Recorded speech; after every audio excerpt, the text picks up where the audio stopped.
OK, très bien. Donc premièrement, quel est votre nom? Et si vous êtes à l'aise, avec, le partage de la date de naissance? Ah, tout à fait. Je m'appelle Franz Voltaire, je suis né à Port-au-Prince en Haïti et je suis né un 22 mai 1948. C'est-à-dire il y a lundi, c'était mon 75e anniversaire. Ah bah, joyeux anniversaire En en retard, retard, merci. mais c'est toujours bienvenu, Voilà. n'est-ce pas? Alors, donc aujourd'hui, on est à Montréal, à Tiohtià:ke. Quels sont les deux trois mots qui expliquent ce que vous ressentez par rapport à Montréal? Euh, je dirais Montréal, port d'attache. Mmh. Parce que si je devais me définir dans un parcours de vie, je serais ce qu'on pourrait appeler un nomade enraciné. Mmh. Enraciné aujourd'hui à Montréal. Donc ma vie, j'ai vécu en Europe, j'ai vécu en Afrique, j'ai vécu en Amérique latine très longtemps Mmh. et dans plusieurs pays. Et à Montréal aussi, ça fait quand même près d'un demi-siècle. Mmh. Et il se trouve que Montréal, c'est une ville avec qui j'ai des attaches très anciennes. Mmh. Je suis venu pour la première fois en 1958 à Montréal. J'ai encore la petite photo, je pense que c'est sur l'histoire de Montréalais. C'est une petite photo devant l'oratoire Saint-Joseph. Mmh. Alors, je suis revenu en plus en 1967 pour l'expo. Donc, euh, plus tard, je suis revenu quand j'ai quitté le Chili. Mmh. Le Chili, j'avais été arrêté, c'était l'époque du coup d'État de Pinochet. Mmh. J'étudiais au Chili à l'époque. Donc, je suis arrivé ici et ça a été une sorte de havre. C'est-à-dire quand la paix. Ouais. Mais ça a duré, j'ai vécu 2 ans ici, j'ai étudié et je suis reparti pour le Mexique. Parce Mmh. que dans ma formation, euh, j'avais une formation sur l'Amérique latine, je voulais retourner en Amérique latine et je voulais retourner, bon, le pays qui avait le plus de probabilité, c'était le Mexique. Mmh. J'aime beaucoup l'idée de nomade enraciné. Aussi parce que Montréal, c'est une ville, qui est aussi une ville de transit pour beaucoup de personnes, n'est-ce pas? Mon transit dure longtemps. C'est-à-dire, ça dure près de 50 ans. Mais ce que je veux dire à Montréal, Montréal, c'est à la fois une ville cosmopolite, Mmh. c'est à la fois une ville qui est, je dirais, comme la Prague de Kafka ou comme l'Alexandrie auparavant, c'est des villes pas seulement biculturelles, dans le sens de Mmh. deux grandes langues, mais c'est aussi des villes où se retrouvent, je dirais, on parle de 149 groupes de langues, donc toutes sortes de gens, Mmh. et la migration massive, enfin, qui s'est échelonnée depuis 1952, Mmh. a transformé Montréal. De Ouais. cette ville bilingue et biculturelle, aujourd'hui, c'est une ville multiculturelle avec des apports de partout. Et d'une certaine façon, tout le monde est un peu immigrant à Montréal. C'est-à-dire, je ne parle pas d'immigration même historique, même les Québécois qui sont venus, ce n'était Très pas bien. une ville française Ouais. stricto sensu. C'était une ville où arrivaient des gens de la Gaspésie, des Irlandais, plus tard des Libanais, des Égyptiens, et après des Africains, des Haïtiens, donc, et des Antillais anglophones, donc qui se sont ajoutés à des populations noires qui étaient là depuis longtemps ou des Afro-Américains. Donc c'est une ville qui est toujours en mouvement Mmh. avec cette, cet avantage que cette ville change tout le temps. Mmh. Mmh. Et c'est vrai, je comprends tout à fait, cet élément-là. C'est une c'est ce qui fait aussi, je pense aussi la richesse de cette ville, Alors maintenant, plus spécifiquement, quels seraient les deux trois mots que vous choisirez pour décrire, l'expérience de la communauté haïtienne à Montréal? Euh, je dirais d'abord là que c'est un exil, enracinement, terminus Québec. Terminus Québec ou terminus Montréal, c'est-à-dire les premières vagues migratoires sont ceux qui fuient la dictature. Il y a eu certainement, on a des photos dans nos archives d'Haïtiens qui étaient venus comme des étudiants, qui Mmh. appartenaient à des milieux privilégiés et qui sont arrivés euh, entre les années 1920 et les années 1958. Après la dictature de Duvalier des années 58-71, sont arrivés des immigrants professionnels. Donc, l'expérience de l'immigration haïtienne ici, elle commence, je dirais, comme ce qu'on dirait en anglais, des middle minority.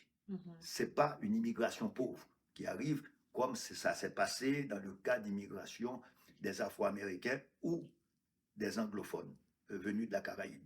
Ici, c'est une élite fuyant une dictature pour des raisons politiques qui s'installe. Et elle arrive au moment de la Révolution tranquille.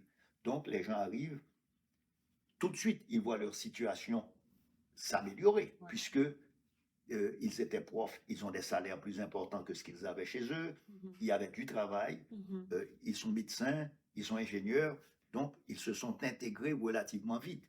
Et d'ailleurs, l'autre jour, j'ai eu à faire pour la ville l'hommage à un monsieur qui s'appelle Georges Bonhomme. Peu de gens savaient, quand vous allez dans la vieille ville et sur la place Jacques-Cartier et sur la rue de la Commune, que celui qui a été comme urbaniste redéfini, c'est vrai. Donc, il y avait des gens qu'on ne connaissait pas, parce que, à la différence d'écrivains, de journalistes, de musiciens, qui laissent des traces, ces traces sont plutôt inscrites souterrainement dans la bureaucratie. Et c'est la première fois qu'on a reconnu leur présence.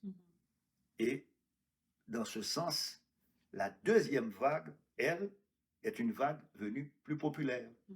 Et à partir de 1972, c'est-à-dire un peu plus de 50 ans,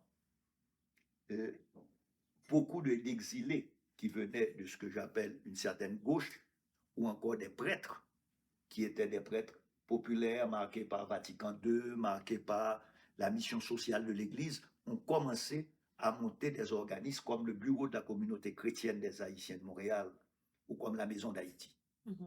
Et donc, il y a eu quelque part ces formes d'organismes communautaires pour répondre aux besoins qu'étaient des immigrants de milieux plus populaires, donc qui avaient besoin d'encadrement et de services.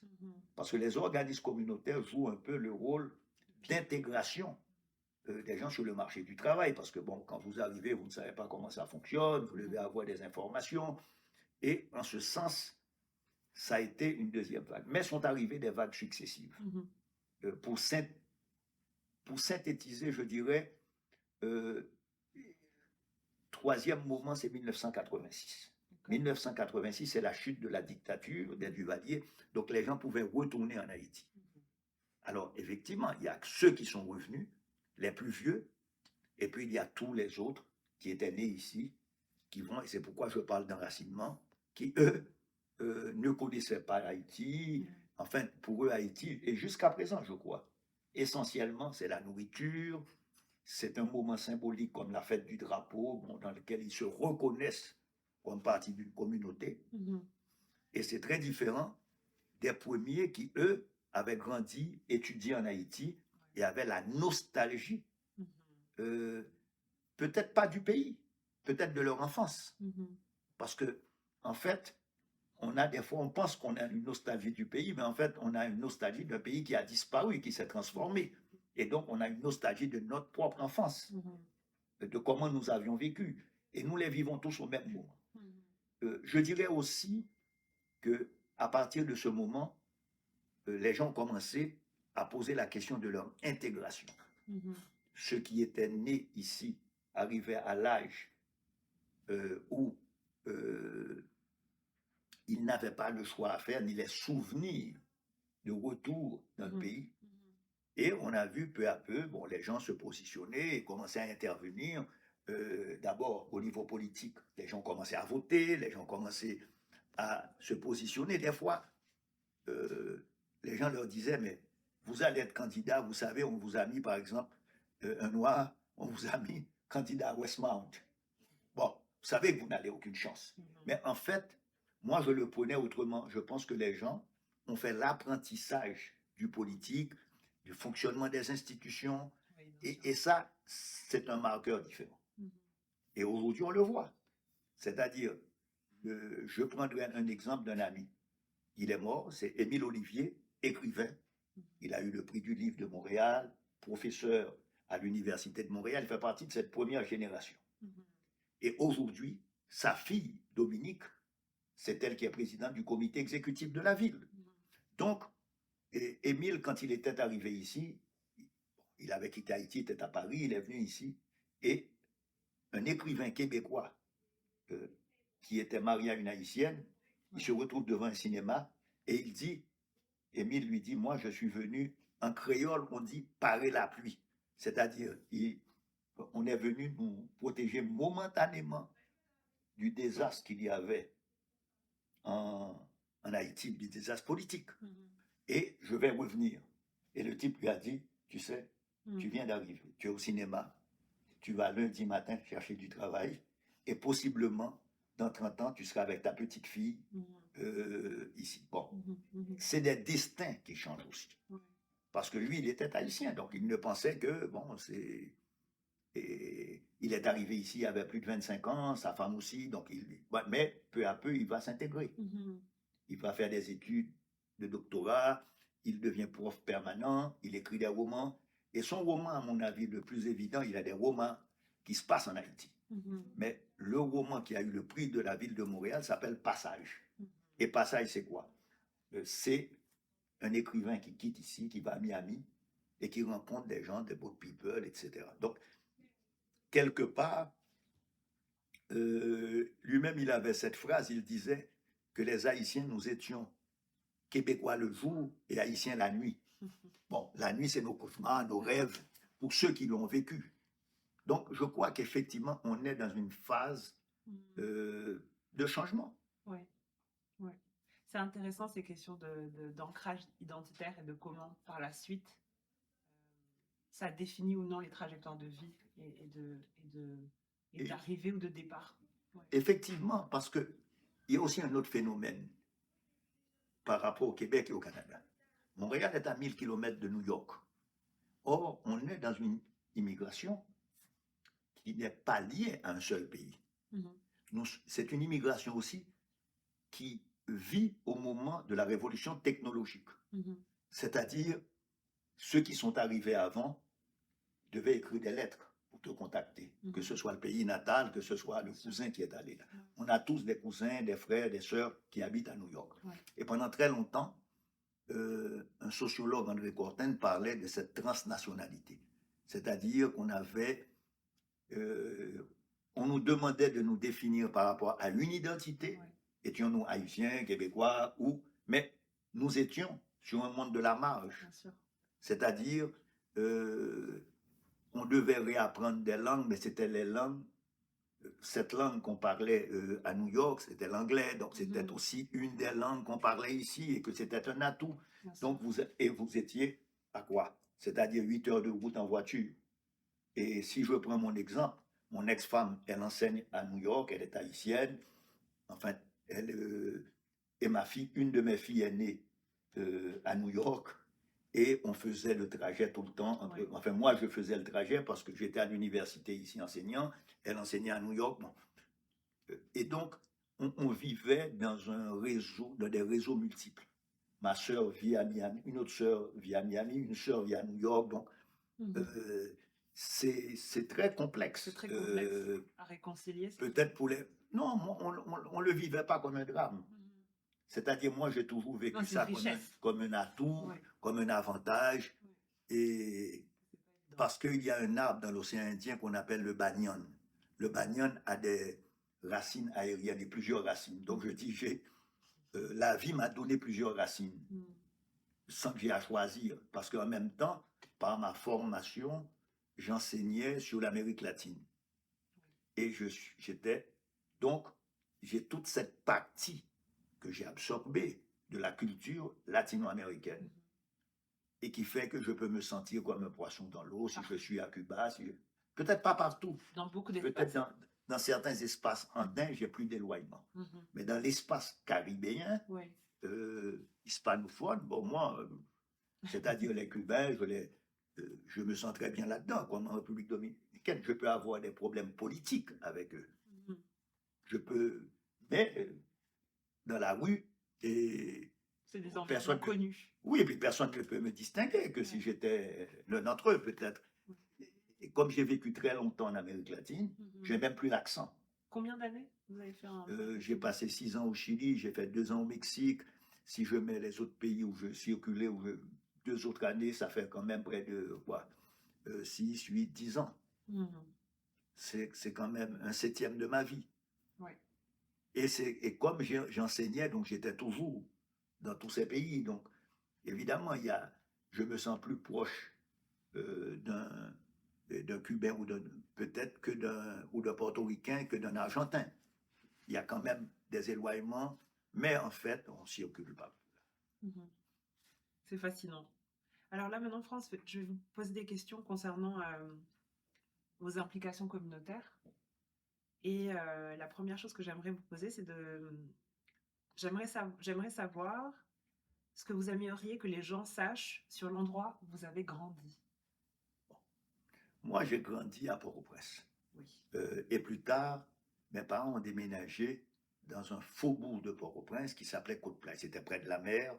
Donc, j'ai grandi dans un environnement, euh, je dirais, euh, très rural, mais entre le rural et l'urbain, près de la plage. Donc, c'est une situation très particulière. Nous venions d'une famille de classe moyenne aisée. Et en même temps, l'endroit n'était pas encore urbanisé. Donc j'ai grandi avec de jeunes paysans et de jeunes pêcheurs, puisque je ne pouvais pas, n'est-ce pas, si je devais être en contact avec les gens. Et en même temps, j'étais dans une école où allait l'élite de la capitale.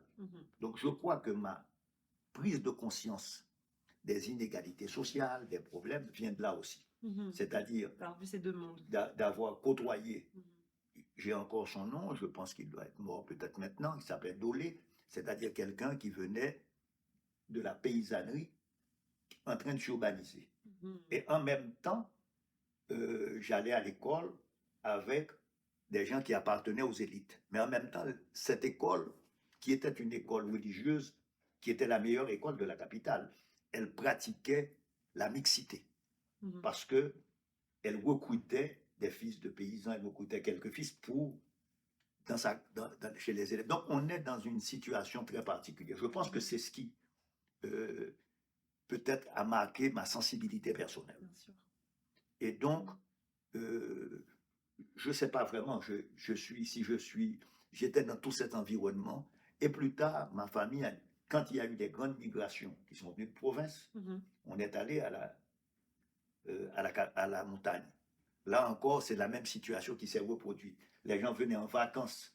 Nous, on restait en permanence là. Donc, on était bien obligés. C'était où à la montagne? Ça s'appelle Thomasin. Okay. Et en plus, je dirais qu'il y a peut-être un autre facteur, que je viens d'une famille. Ma mère vient du sud d'Haïti. Ça rend plus complexe encore les choses. On vient d'une petite ville de notables. Mon grand-père maternel, il a été député, maire de la ville, juge. Bon, c'est une famille de notables de la ville qui sont établis depuis 200 ans ou un peu plus. Okay. Mais ma grand-mère, donc maternelle, elle vient de la paysannerie. Donc, c'est des situations où tu as des cousins qui sont des notables, oui. Mais tu as des cousins aussi travaillent la terre. Qui travaillent la terre. Ce n'est pas les paysans les plus pauvres, hein, pas de démagogie, mais tu as des paysans qui sont là. Oui. Mon père, lui, vient du nord du pays. Et il vient à la fois d'immigrants italiens, guadeloupéens, martiniquais. Wow. Donc, on est donc dans des situations qui font que tu n'appartiens pas aux élites traditionnelles tout à fait. Tu es toujours en marge. Et c'est pourquoi c'est un peu peut-être ce qui explique mes positions, ma sensibilité, ou ce que j'appelle la position de nomade. C'est-à-dire, tu es toujours sur une sorte de ligne frontière. C'est-à-dire, des fois, les gens te voient, et pour l'apparence physique, les gens peuvent penser, tiens, il fait partie des élites traditionnelles, métisses, alors que non. Alors que non, ce sont cette partie de métissage vient d'immigrants qui ont dû travailler pour l'avoir. Donc, on est toujours, en même temps, par la culture, parce que tu étais dans des écoles qui sont des écoles de privilégiés. Mhm. Par cette culture-là, tu fais partie aussi des élites. Mhm. Ça fait des individus hybrides, un peu. Oui, et ça, c'est peut-être adapté au monde contemporain, Ouais, beaucoup plus que à l'ancien monde. peut-être, ouais. Donc, on n'a pas à choisir. Peut-être, et je vis sur la marge Oui, et je peux comprendre. bien sûr. Je vis entre plusieurs logiques. Il y a une adaptabilité particulière. Et même encore, si j'ajouterais le fait religieux, Oui. une partie de ma famille étaient des protestants, Mhm. une autre catholique, Mhm. et d'autres, ceux qui étaient des paysans, Mhm. pratiquaient le vaudou. Mhm. Donc, on est dans toutes sortes de... On est dans des... Jamais... Ma mère va avoir 103 ans, je ne l'ai jamais vue, je dirais, avec une Bible, ni rien. Ma mère vivait, elle pouvait passer Elle entendait tout ce fonctionnement de ce monde où il y avait à son époque des clivages très nets entre si vous êtes protestant, vous ne pouvez pas fréquenter des catholiques ou des francs-maçons. Bon, alors c'est une famille un peu très particulière. Éclectique, ouais. C'est très intéressant. Maintenant, si on parle de Montréal, pour vous, Franz, quels sont les espaces dans la ville de Montréal où la communauté, où la communauté haïtienne passait du temps et considérait comme importants? Quels sont ces espaces-là? Je dois dire qu'au départ, cette première vague migratoire jusqu'aux années 70, elle n'habite pas un quartier spécifique parce que c'était des professionnels, ils habitaient près de là où ils trouvaient des maisons. Après, beaucoup d'entre eux, enfin, pour ceux les plus établis, par exemple, beaucoup de médecins vivaient à Ville-Mont-Royal, donc des quartiers privilégiés, mais qui ne sont ni canadiens français, ni canadiens anglais, mais plutôt multiethniques. D'autres ont commencé à aller dans les quartiers les plus pauvres, notamment à Saint-Michel, à Saint-Léonard, parce qu'effectivement, ceux qui avaient le moins de moyens sont arrivés ici. Ils pouvaient, pour les problèmes de logement, ils sont allés à Montréal-Nord, à Saint-Michel, à Rivière-des-Prairies, qui sont devenus les 3 centres emblématiques de la présence de la communauté haïtienne. Et ça pour vous, Franck, excusez-moi de vous couper, ça correspond à ces vagues migratoires consécutives? Tout à fait, c'est les vagues plus populaires. Et d'ailleurs, Saint-Michel est très emblématique. C'est là que se sont constituées, plus tard, je dirais, l'ensemble d'institutions communautaires, ou aussi d'organisations commerciales, les petits commerces, les restaurants, les grands centres communautaires comme la Maison d'Haïti, mais aussi la radio haïtienne CEPAM qui est à Saint-Michel. Les Haïtiens ont acheté une ancienne église qu'ils ont transformée, qui est la Perle retrouvée. Bon, parce que quand il y a des grands événements, par exemple quand il y a eu le tremblement de terre ou des grands événements, elle a les moyens d'avoir 1000 ou 700 personnes qui peuvent se réunir à cet endroit. Il y a aussi le groupe 3737 aujourd'hui. Ce groupe 3737, c'est intéressant. C'est d'entrepreneuriat, mais c'est aussi Franz Saint-Elmé qui l'a fondé. Je pense qu'il l'a appelé, je vais poser la question, il l'a appelé groupe 3737 parce que quand sa mère est arrivée comme immigrante, c'est là qu'elle travaillait dans une manufacture. Et donc, il a dit, quand il sera, comme on dit, c'est un rêve d'enfant, il achètera l'édifice. Et il a appelé son groupe 3737 sa fondation. Et maintenant, il est arrivé très jeune ici, peu scolarisé, et il est le chancelier de l'Université de Montréal. C'est là aussi qu'on voit les changements qui se sont opérés. Je dirais, ces changements dans la communauté, c'est deux. Tu sais, il y a quelqu'un qui disait 3 pas en avant, 2 pas en arrière. On est tous confrontés à résurgence du racisme, résurgence, mais en même temps, il y a des avancées. Et je dirais ces 3 communautés. Moi, j'ai publié, enfin, la maison d'édition qu'on a ici, on a publié un livre qui s'appelle Le Saint-Michel des Haïtiens. Comment les Haïtiens perçoivent Saint-Michel. Et des fois, les gens, ça m'a toujours frappé, ils disent, je suis de Saint-Michel, je suis de Montréal-Nord, je suis de Rivière-des-Prairies, se réapproprient les lieux. Et à partir du moment où je crois qu'on a parlé de 1986 avec la chute de la maison du Valier, les gens pouvaient retourner en Haïti. Peut-être aujourd'hui, la situation est différente avec la crise sécuritaire. Mais à un moment donné, il y a rien qui t'empêche de rentrer en Haïti. Ce que je veux dire, c'est pas, on ne va pas t'arrêter si tu rentres en Haïti. Il y a des risques sécuritaires, Oui. comme peut-être on peut retrouver au Burkina Faso, au Mali, avec des bonnes armées. Mais c'est pas Donc, on est dans une situation où les gens, non seulement sont établis à Saint-Michel, mais le député Franck Benjamin est de la zone, il a été dans les commissions scolaires protestantes, il a été après dans le conseiller à la ville de Montréal, il a été après député provincial. Donc, des métamorphoses. Il y a quelqu'un d'autre il y a des élus, il y a des gens qui participent à tout, c'est-à-dire dans les syndicats. Donc, c'est là que je vois un engagement. C'est jamais assez.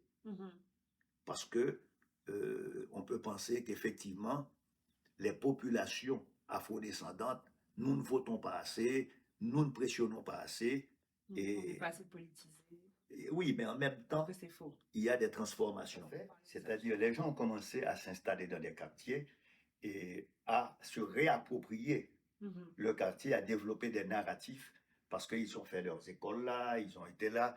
Et Saint-Michel est devenu le lieu symbolique des Haïtiens, pour plusieurs raisons. D'abord parce qu'il y a ce bâtiment iconique, je ne sais pas si vous l'avez visité, mais c'est intéressant, c'est la Maison d'Haïti.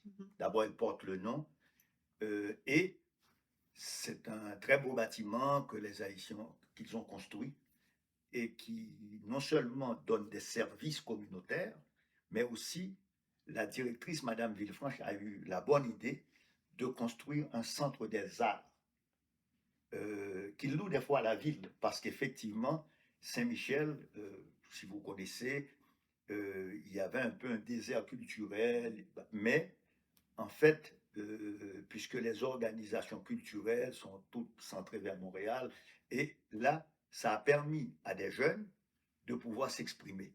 Ils ont développé un festival afro-urbain, ils ont développé des activités. Nous-mêmes, comme c'est nos partenaires, nous faisons, et nous avons toujours fait avec eux et elles, des activités, que ce soit de films, que ce soit de concerts, de telle façon qu'il y a toujours une animation à côté des services communautaires, c'est-à-dire, par exemple, ils ont des programmes sur les jeunes mamans, les adolescentes qui ont des enfants,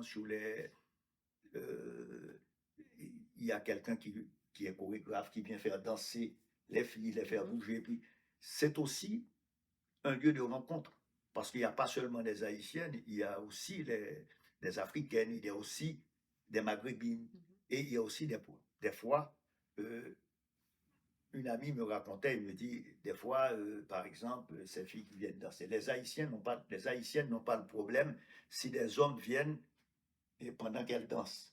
Mais les Maghrébines avaient des réticences très fortes que les hommes viennent. Donc, ce sont des aménagements que tout le monde fait. Et il y a aussi cette radio haïtienne qui fonctionne 24 heures sur 24 qu'un type a acheté. C'est un avocat, il a investi, ça s'appelle CP. Moi, je collabore avec lui tous les matins et tous les samedis. Je ne suis pas comme journaliste, mais beaucoup plus comme éditorialiste. Et le nom de la Ça radio s'appelle CEPAM, 1410. Okay. Mais en fait, CEPAM, ça veut dire, en créole, c'est un C-P-A-M, ça veut dire c'est à nous.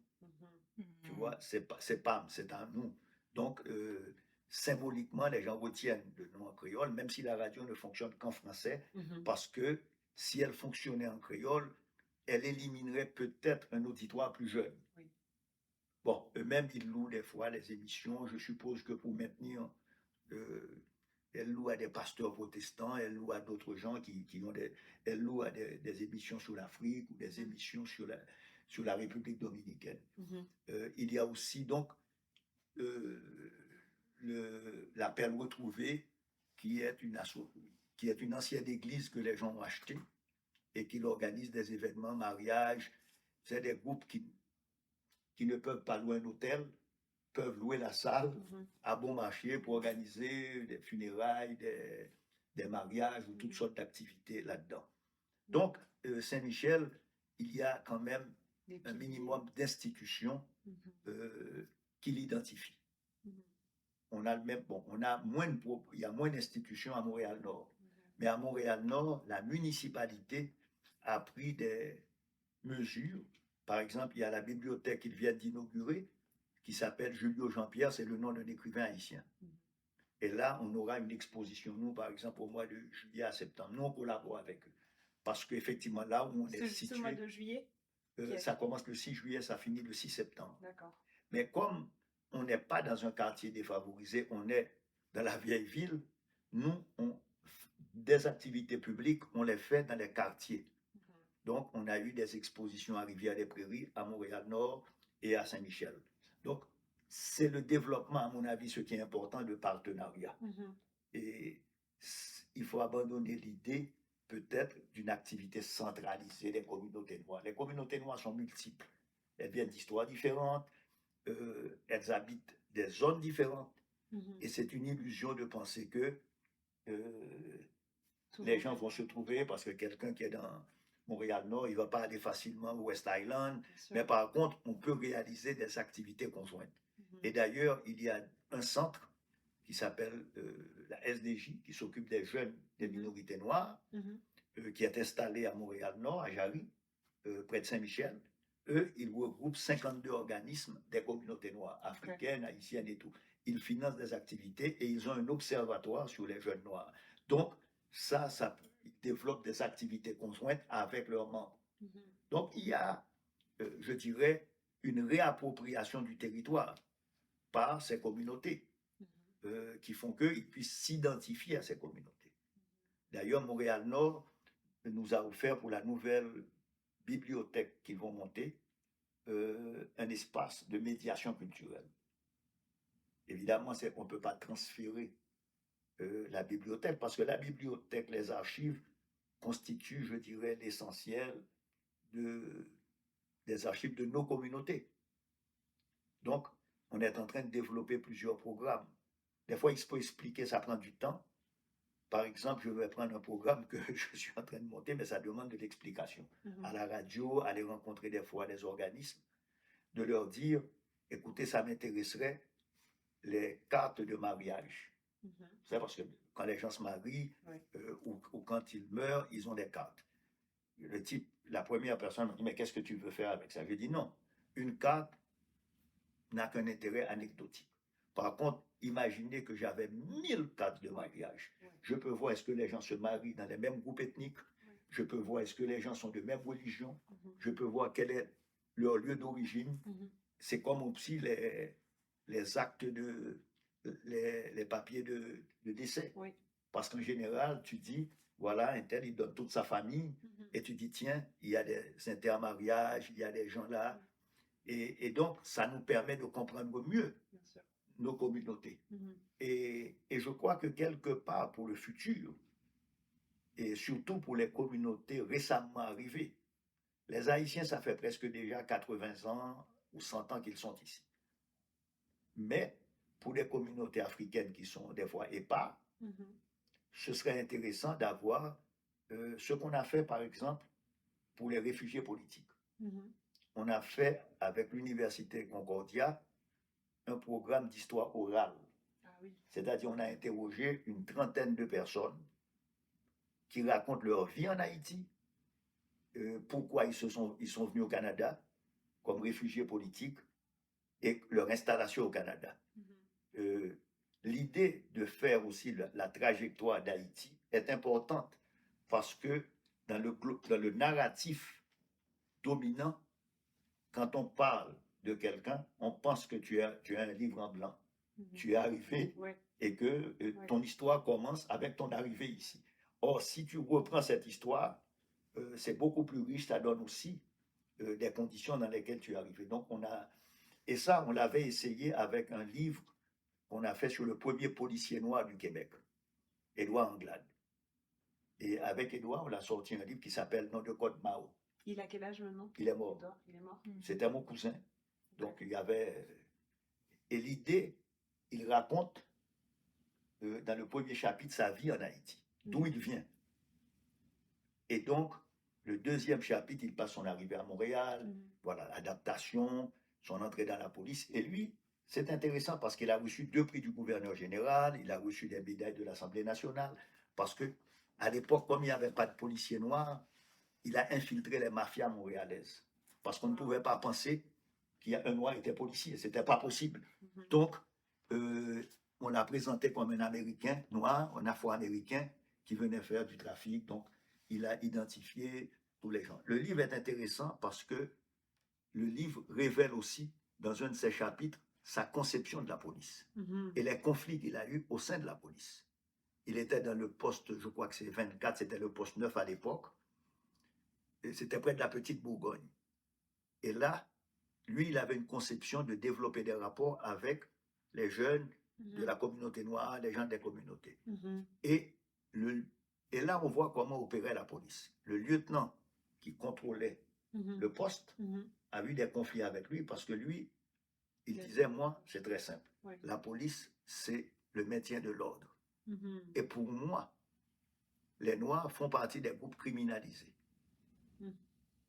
Et là, ça a été des conflits, parce que, et même des conflits très personnels, parce qu'ils ont été même jusqu'à falsifier, prendre, je pense, sa torche de service, de le déplacer dans son casier et de dire inspection. Et là, heureusement, c'est un type très sympathique. Il y a d'autres policiers québécois qui ont dit, ah non, non, c'est un...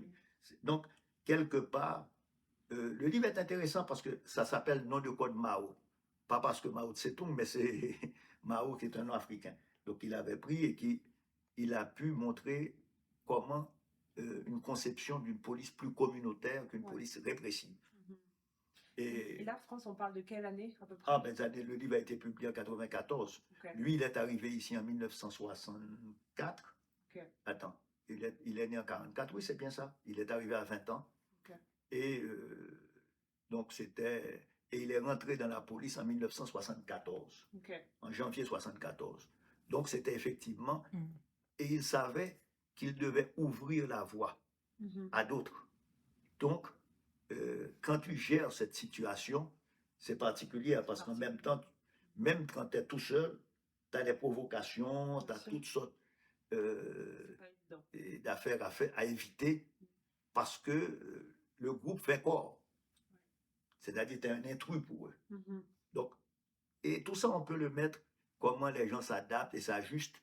Et c'est pourquoi on a demandé dans des publications, par exemple, que quelqu'un a dit de Limbé, qui est une ville en Haïti, à Boucherville.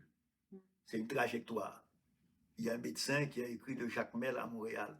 C'est-à-dire, en fait, de pousser les gens qu'on fait à raconter leur histoire. Même quand, je dirais du point de vue littéraire, c'est pas de la grande littérature, c'est pas... mais ça laisse les traces. Bien sûr. C'est-à-dire, dans 50 ans, 60 ans, peut-être on sera morts tous, dans 100 ans, c'est intéressant, quelqu'un retrouve des traces. Parce qu'on voit la difficulté, par exemple, même quand tu montes une exposition, la difficulté à retrouver des affiches. Nous, on a fait cette exposition qu'on a voulu présenter à Québec, qui s'appelle 400 ans de présence des Noirs au Québec. Et c'était de trouver à la fois des affiches, quand Montréal, par exemple, était devenue presque la capitale du jazz, avec la prohibition aux États-Unis en des années 30. Mais, de temps en temps, et j'ai trouvé, par exemple, aussi l'affiche de 1911, quand 300 femmes sont venues comme des bonnes de la Guadeloupe et de la Martinique. Et que on les a finalement, quand l'immigration canadienne a décidé de les expulser, afin de les pousser à repartir. Mais c'est une histoire très bizarre, mais c'est un Canadien français qui part aux États-Unis et il devient consul américain à la Guadeloupe, certainement parce qu'il parle français peut-être. Et là, quand il a fini son mandat, il revient au Québec avec une bonne guadeloupéenne. Et tous les notables de la zone lui demandent, ah, est-ce qu'on peut avoir une bonne aussi, mais qu'elle doit être catholique, parce que les Anglais à Westmount ont des bonnes pour le schéma domestique qui permettait de recruter des domestiques et, dans les Antilles. Donc, on faisait venir, qui parlaient anglais déjà, Donc, les notables canadiens français ont voulu refaire la même chose. Ouais. Seulement, ceux qui venaient des Antilles anglophones faisaient partie de l'Empire. La Guadeloupe, non. La Martinique, non plus. Ouais. Donc, c'est une chance vraiment d'avoir vu cette affiche qui était un peu très étonnante parce que c'est une affiche qui est ces femmes qui arrivent à la gare Windsor. Et tu te poses la question, les Antilles, Ouais. par le train, mais en fait, je comprends, il fallait une taxe pour les Noirs quand ils rentraient ici, comme pour les Chinois, pour les Indiens. Et donc, cette taxe, c'était les gens qui allaient t'employer, qui ont payé la taxe. Donc, les gens, on les a fait venir par le port de New York, prendre le train, et pour payer la taxe ici. Donc, c'est des histoires, c'est-à-dire il faut déchiffrer toutes ces histoires qu'on ne nous a pas racontées, parce que ce jeune Québécois, à Radio-Canada, quand il est venu regarder notre exposition, il a dit, mais personne ne m'avait dit, moi, je vois des Noirs à Québec. Ouais. Je les vois, bon, je pense que c'est des immigrants. Ouais. Donc, il ne connaissait pas cette histoire. Cette histoire n'est jamais racontée dans le cadre d'une histoire plus globale. C'est-à-dire, la perception, c'est que vous êtes un autre. Et je crois que les Noirs anglophones qui étaient là avant, quand les Québécois les voyaient, ils voyaient comme autres, ça ne les concernait pas. Et je crois que c'est le même rapport qu'il y a eu avec les Québécois, je parle Québécois francophones, ont eu avec l'islam. Tant que l'islam, c'était des Indo-Pakistanais qui pratiquaient, ce n'est pas notre affaire, c'est des Anglais. Globalement, ils sont pris avec ça. Mais quand les gens sont venus du Maghreb ou de l'Afrique subsaharienne et qui parlaient français, donc c'est quelque chose qui les interpellait parce qu'ils sont parmi nous. Et ils ont repris les mêmes narratifs parisiens ou français pour le réadapter ici.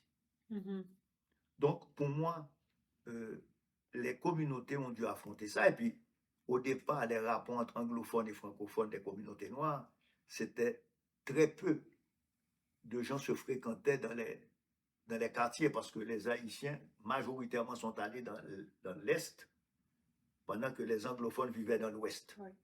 Certes, il y avait des contacts.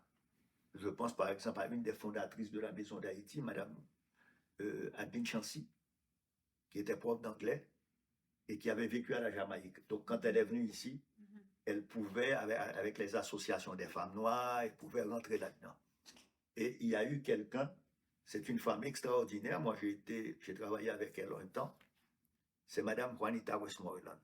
Comme son mari est malien, qu'elle avait étudié en France, qu'elle était anglophone, à la fois de la Guyane, je crois. Aussi, Madame Westmoreland a été le pont pendant longtemps, parce qu'elle était spécialiste en histoire de l'immigration. Donc, quelque part, elle était ce pont entre différentes communautés, par son histoire personnelle. Et il faut retrouver tous ces ponts. Il y avait un médecin haïtien psychiatre dont la femme était de la Grenade, qui avait vécu en Afrique. D'ailleurs, on a publié un livre de lui sur la psychiatrie en Afrique. Donc, c'était quelqu'un, il était haïtien, il avait vécu en Afrique, il parlait anglais, il connaissait les Antilles anglophones. Donc, c'est des gens qui ont fait le pont. Et son nom, France? Son nom, il est mort, c'était le docteur... attends, merde, je trouve attends. Je le vois là tout à l'heure, je te donnerai le nom. Okay. C'est... Attends. Oh là là, c'est... C'est pas grave. Bon. Je connais sa ville, je vois la tête, c'est mon ami, je vois... Attends, c'est dans ton livre, le livre que je t'ai passé. Voilà. Je vais trouver là, attends. Moi, je vois là. C'est le docteur... Sheraton, non. Non, Sheraton, c'est l'hôtel. Ah oui, c'est l'hôtel. Elder Thébault. Voilà. Mais c'est très bien. Donc, oui, parce qu'il est mort à New York. Bon, moi, j'allais souvent le voir, mais c'est quelqu'un qui a fait aussi le pont. Parce qu'il avait vécu en Afrique, aux États-Unis, en Haïti, Et donc, il faisait partie d'une revue haïtienne ici, mais il avait ses liens avec les anglophones. Mhm. Donc, c'est un peu intéressant. Il y a tous ces pionniers. C'est lui qui m'avait présenté, quand je suis arrivé ici, le docteur Barclay, Léo Berkeley. Berkeley. Mhm. Et puis, bon, c'est ça qui m'a intéressé pour découvrir, tu vois, cette histoire des communautés noires et de leur implantation ici, dans la petite Bourgogne. Donc, c'est tout. Et là, c'est ce qui nous a poussé à faire ce petit livre pour mettre ensemble, qui est bilingue, qu'on n'a pas vendu, on l'a donné aux organismes communautaires, de telle façon que les gens les gens, ils font du travail communautaire tous les jours, ils ne lisent pas des thèses, ils ne sont pas des intellectuels nécessairement dans leur travail, mais ils peuvent avoir une référence globale dans ce qui constitue notre présence ici. Pas seulement. Et puis c'est pourquoi on n'a pas voulu faire ce que j'appellerais cette vision folklorique que le narratif occidental avait développé sur les Caraïbes. Ouais. Les Caraïbes, c'était Sea, Sex, Sun. Donc, c'était un lieu de divertissement des élites, au départ, plus des classes moyennes, et même des classes populaires plus tard, qui, vu ce regard qu'ils portaient sur la Caraïbe, alors que des millions d'entre eux vont dans les Caraïbes. Ouais. Mais la vision Assez régulièrement. qu'ils ont des Caraïbes, Oui. c'est Sea, Sex, Sun. C'est-à-dire, bon, ils vont au soleil, ils vont à la mer, les Caraïbes, c'est aussi, c'est tel sexe, parce qu'il y a toute une industrie qui s'est développée sur ça. Parce que les inégalités font que le plus pauvre de chauffeur de taxi qui vit ici, il va se trouver un jeune ou encore, il y avait un film qu'ils ont fait, je ne sais pas si c'était Léon Quentin, un réalisateur français, qui s'appelait Vers le Sud. C'est extrêmement intéressant parce que c'est à partir d'un roman de Dany Laferrière. C'est l'histoire de femmes qui ont, dans la cinquantaine, qui sentent qu'il n'y a plus de désir de la part et dans le regard des hommes et qui vont se trouver des jeunes personnes ou des jeunes hommes et vice-versa. Hein. C'est-à-dire, puisque ça s'est démocratisé, ils vont à Cuba, c'est-à-dire, et effectivement, c'est l'inégalité, des rapports de pouvoir, parce que bon... de classe. Oui, et puis surtout de pouvoir, c'est-à-dire en fait, c'est des jeunes hommes qui ne travaillent pas ou qui ont des difficultés, bon, ben voilà, et puis ça va très loin. Il y a eu des documentaires où les gens allaient, les gens disaient, bon, écoute, je vais te donner l'adresse de la personne, de quelqu'un quand tu vas en vacances, etc. Donc, c'est toute une industrie qui s'est développée autour de ça, que le tourisme a cultivé. Et donc, qu'il fallait aussi, alors que les Caribéens vivent ici. Moi, je me rappelle avoir des étudiants qui parlaient ça, et je leur dis, mais attendez, vous voulez faire un travail sur la Jamaïque. Pas besoin d'aller très loin, de dire, allez commencer par aller faire des entrevues avec l'association des Jamaïcains ici, parce que vous allez vouloir parler d'un pays, vous ne connaissez pas la littérature, vous ne connaissez pas. C'est comme si moi je voulais parler du Québec sans parler la langue, sans connaître la littérature et l'histoire. Donc c'est un peu bizarre. Oui.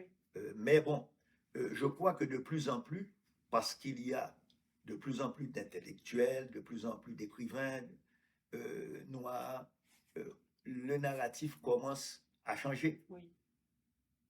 Même si ça n'a pas changé globalement, mais ça commence à changer parce qu'effectivement, je pense qu'il y a de plus en plus d'écrivains, de gens comme David Austin, comme Dorothy Williams, comme Nigel Thomas. Je parle pour la partie anglophone, mais pour la partie francophone, on pourrait donner aussi les mêmes noms. Et c'est pas évident, par exemple, que même si, quand on a abordé l'esclavage ici, c'était un historien canadien-français, Marcel Trudel, qui a abordé la question de l'esclavage. Mais Marcel, il avait dit, on l'a poussé à dire, écoutez, tu vas faire dire du mal de nous. Tu sais, c'est ce que j'appelle, c'est le tabou social. Et finalement, c'est à Ottawa qu'il a pu faire carrière. Mais il a pu vivre assez vieux pour voir reconnu qu'il avait abordé cette histoire de l'esclavage au Canada français. Aujourd'hui, il y a des étudiantes, il y a des étudiantes doctorantes, il y a des gens qui font plusieurs travaux sur les différentes communautés. Par exemple, il y a des gens non seulement d'origine haïtienne, mais aussi de mainstream qui font des travaux, qui apportent des regards nouveaux sur nos communautés. Mais nous avons un travail à faire de préservation Absolument. de notre propre mémoire. Oui. C'est-à-dire, et je l'ai vu, enfin, dans les travaux universitaires, il y a des gens qui s'intéressent à telle communauté, mais à un moment donné, ce n'est plus payable. Et ils changent. Alors que je me rappelle cette discussion avec un historien guadeloupéen, nous étions à Cuba, et un jour, c'était une situation, ce qu'on appelait à Cuba période spéciale. C'est-à-dire que c'était pendant la chute de l'Union soviétique. Okay. Et quand je suis arrivé, il y avait un problème. Il m'a dit, est-ce que ça te dérange pour une soirée, parce que les autres partent demain, de partager ta chambre avec un historien guadeloupéen qui était un ami par ailleurs. Je dis, moi, je n'ai pas de problème. Et il a dit, lui non plus. Et il m'a dit, tu sais, France, et mes collègues français qui étaient là, tous, me disent, ah, mais tu n'aurais jamais accepté, blablabla. Bla, bla. Je dis, moi et toi, on va continuer à vivre dans cette affaire-là. Nous sommes de cette région. Eux, ils s'en vont. Demain matin, ils peuvent dire, on ne s'intéresse plus aux Caraïbes, mais à l'océan Indien, mais à la Mongolie. Nous, on ne peut pas le changer. On est né là-dedans.